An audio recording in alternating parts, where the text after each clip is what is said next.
Hello, myself people Rathod and I belongs to Ahmedabad. Last year અમે USA visiting visa માટે apply કરેલું, જે અમારી એપ્લિકેશન રિજેક્ટ થયેલી. તો અમે પછી ઘણી બધી જગ્યાએ કન્સલ્ટન્ટ કર્યું કે અમે આગળ હવે શું પ્રોસિજર કરી શકીએ કે જેથી કરીને અમારી વિઝા જે એપ્લિકેશન છે નેક્સ્ટ ટાઈમ રિજેક્ટ ન થાય. તો અમને બધી જગ્યાથી ઓલમોસ્ટ 1 યરનો ટાઈમિંગ કહ્યો કે 1 વર્ષ જેટલી તો આ લાંબી ડ્યુરેશન થશે.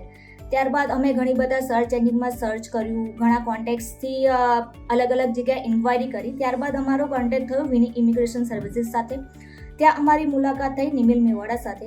તેમણે અમને સમજાવ્યું કે અમે નેક્સ્ટ ટાઈમ કઈ રીતે ઇન્ટરવ્યૂ પ્રિપેરેશન કરી શકીએ, કઈ રીતે આ ડોક્યુમેન્ટેશન કરી શકીએ કે જેથી કરીને અમારા જે એપ્લિકેશન છે એ સક્સેસ થવાના ચાન્સીસ મેક્સિમમ રહેશે.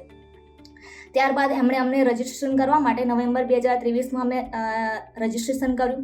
ત્યારબાદ જે લાંબુ જે ડ્યુરેશન હતું 1 વર્ષનું, તો એમણે અમને મેક્સિમમ ટ્રાય કરીને એ ડેટ ફેબ્રુઆરી 2024 સુધીની આવે તો એ એમણે મેક્સિમમ ટ્રાય કર્યું. ત્યારબાદ 2 ફેબ્રુઆરીએ દિલ્હી એમ્બેસીમાં અમારું ઇન્ટરવ્યૂ થયું અને થેન્ક્સ ટુ વિની ઇમિગ્રેશન અને નિમિલભાઈ અમારું જે વિઝા છે યુએસએના વિઝિટિંગ એ આવી ગયા છે અને અમે હવે થોડા સમયમાં યુએસએ જઈ રહ્યા છે.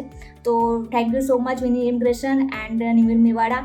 અને હું રિકમેન્ડ કરીશ કે આ વિની ઇમિગ્રેશનમાં તમે કંઈ પણ પ્રોસિજર હોય તો ત્યાં જઈ શકો છો અને ત્યાં તમે નિમિલભાઈનો કોન્ટેક્ટ જરૂરથી કરશો. તે ખૂબ જ હમ્બલ છે, ખૂબ જ સપોર્ટિવ છે અને ઘણો સારો રિસ્પોન્ડ એમનો રહ્યો છે આ અમારા પ્રોપર જે અમારું જે જર્ની છે એ દરમિયાન.